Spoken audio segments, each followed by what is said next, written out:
मिलने के लिए बुलाया था ना, तो अब तुम जगह दो। तुम्हें क्या लगता है मैं तुम्हें फिर से अपने कमरे में आने दूंगी? तो और मैं कहाँ जाऊंगा? मुझे नहीं पता। अनन्या ने दरवाजा बंद किया और दूसरी तरफ से चिल्लाते हुए बोली, नौकरों की जगह मालिकों के कमरों में नहीं, घर के स्टोर रूम में होती है। यह सुनते ही अभिनव को बुरा लगा, पर वो कर भी क्या सकता था। उसने बस बंद दरवाजे को देखा और हताशा से अपना सिर हिलाने लगा। उसे पता था कि उसे बाकी कमरों में भी कोई जगह नहीं मिलने वाली है, इसलिए जहां इस घर के नौकर सोया करते थे, अभिनव वहां चला गया। वहां उसे किस्मत से एक बिस्तर खाली मिला और अभिनव उस पर जाकर सो गया। अभिनव को कब नींद लगी और कब सुबह हो गई उसे पता ही नहीं चला। वो जल्द से जल्द तैयार हुआ और एके प्राइवेट लिमिटेड पहुंच गया। जैसे ही वो कैब से बाहर निकला तो सबसे पहले उसकी नजर सनी पर पड़ी। सनी ने भी उसे देखा और चालाकी से मुस्कुराते हुए बोला, आहा, देखो जरा कौन आया है, सिक्योरिटी। वो अभिनव को अंदर नहीं आने देना चाहता था। सनी की एक आवाज पर सिक्योरिटी वाले वहां आकर खड़े हो गए। वो अकरम को फोन मिलाने वाला था, पर इससे पहले कि वो अकरम को फोन मिला पाता, इतने में एक सुंदर सी लड़की काली स्कर्ट और सफेद शर्ट में उसकी तरफ चली आ रही थी। उसने आते ही सिक्योरिटी वालों से कहा, तुम लोग जा सकते हो, ये मेरे साथ है। इतना कहकर उसने अभिनव की तरफ देखा। ये देख सनी के होश उड़ गए। उस दिन पार्टी में और अब यहाँ भी अभिनव ने सनी को गलत साबित कर दिया था। इससे पहले कि वो कुछ कह पाता, अकरम की सेक्रेटरी जेनी ने उसे शांत रहने का इशारा कर दिया था। अभिनव को सनी के चेहरे पर छाया मातम देखकर काफी खुशी हो रही थी। वो मुस्कुराया और जेनी के साथ निकल गया।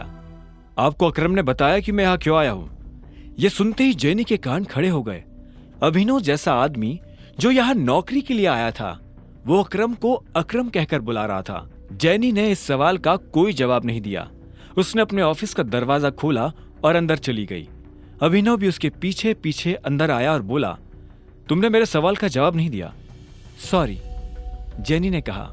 जेनी ने जिस तरह से सॉरी कहा, अभिनव को समझ आ गया था कि वो उसे पसंद नहीं करती थी। जेनी ने इतने में अपनी टेबल पर रखा एक पेपर उठाया और अभिनव की तरफ बढ़ा दिया। अभिनव ने पेपर लिया और उसे पढ़ने लगा। उस पेपर पर उन नौकरियों के नाम लिखे थे जो अभिनव कर सकता था। उसने लिस्ट पर अपना ध्यान लगाया और देखा कि उसमें कुछ नौकरियों के ऊपर स्टार बना हुआ था। उसने जेनी को देखा और बोला, ये यहाँ स्टार क्यों बना?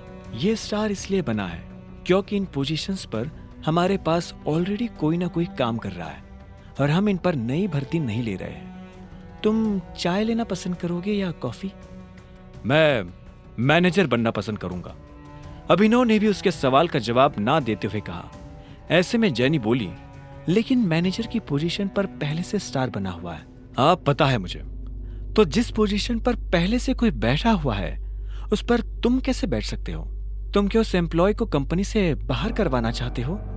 मैंने तो ऐसा नहीं कहा। मैं बस इतना जानता हूं कि लिस्ट मुझे तुम्हें नहीं दी थी। हाँ, लेकिन तुम्हारा नाम? जेनी। जेनी ने गुस्से में कहा। अभिनव के सवालों से उसे चिढ़ हो रही थी। अभिनव को उसके नाम से कोई मतलब नहीं था। उसने आखिर में कहा, देखो जेनी, इसमें मेरी कोई गलती नहीं है। तुमने मुझे लिस्ट लाकर दी, मैंने उसमें से अपनी पसंद की पोस्ट चुन ली। अब आगे क्या करना है वो तुम देखो। ठीक है मिस्टर अभिनव, तो अब मुझे तुम्हारे बारे में कुछ जानकारियों की जरूरत पड़ने वाली है और तुम्हारा ऑफिस कल से शुरू हो जाएगा, जेनी ने कहा। अभिनव ने हाँ में सिर हिलाया और वहां से निकल गया। सनी को अभी भी समझ नहीं आ रहा था कि आखिर अभिनव वहां क्या लेने आया था। उधर अभिनव को लगा कि अब कल से नौकरी पर जाने के लिए उसे नए कपड़ों की जरूरत पड़ने वाली है।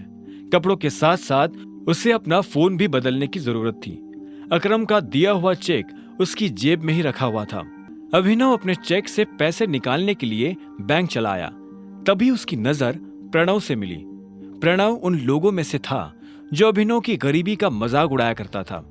जैसे उसने अभिनव को बैंक के अंदर आते हुए देखा तो बोला, अरे वाह, देखो तो कौन आया है।